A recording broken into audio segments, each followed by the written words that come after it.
আমাদেরকে অবশ্যই দুটো বিষয় নজর দিতে হবে। একটু শুনেন, যারা স্লোগান দিচ্ছেন একটু শুনেন, দলের নেতাকর্মী যারা স্লোগান দিচ্ছেন দয়া করে আমার কথাটা শুনেন।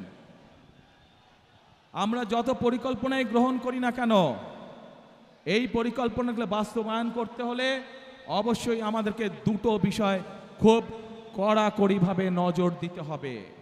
কারণ এই দুটো বিষয় বাংলাদেশের জনগণকে তাদের প্রাপ্য অধিকার থেকে বিগত দিনগুলোতে বঞ্চিত করেছে। এবং অতীতে বিএনপি যতবার দেশ পরিচালনা করেছে, বিএনপি প্রমাণ করে দেখিয়েছে যে এই দুটো বিষয় একমাত্র বিএনপি সফলভাবে করতে পারে কাজ। কি সেই বিষয় দুটো? সেই বিষয় দুটো হচ্ছে, এক, মানুষের নিরাপত্তা, যাতে করে মানুষ নিরাপদে চলাফেরা করতে পারে, ব্যবসা বাণিজ্য, চাকরি বাকরি সব করতে পারে।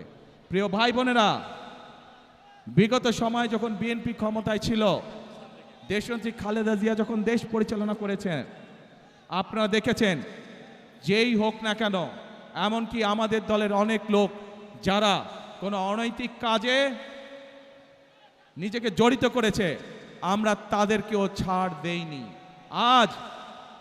আজ এই দেশের জনগণ, এই দেশের মানুষ যদি বিএনপির পাশে থাকে, ইনশাআল্লাহ আগামী দিনে আমরা একইভাবে কঠোর হস্তে দেশের আইন শৃঙ্খলাকে নিয়ন্ত্রণ করব, যাতে দেশের সাধারণ মানুষ, খেটে খাওয়া মানুষ যাতে করে নির্বিঘ্নে জীবিকা নির্বাহ করতে পারে।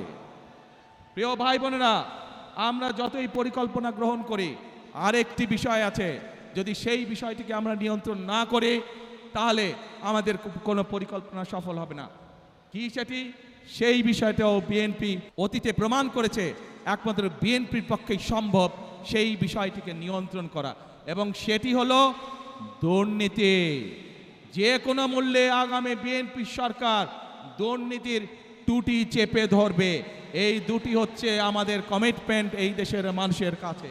কারণ বিএনপি সরকার অতীতেও প্রমাণ করেছে, 96 সাল থেকে 2001 সাল পর্যন্ত যেই সরকার ছিল, তারা দুর্নীতিতে দেশকে নিচের দিকে নিয়ে গেছিল।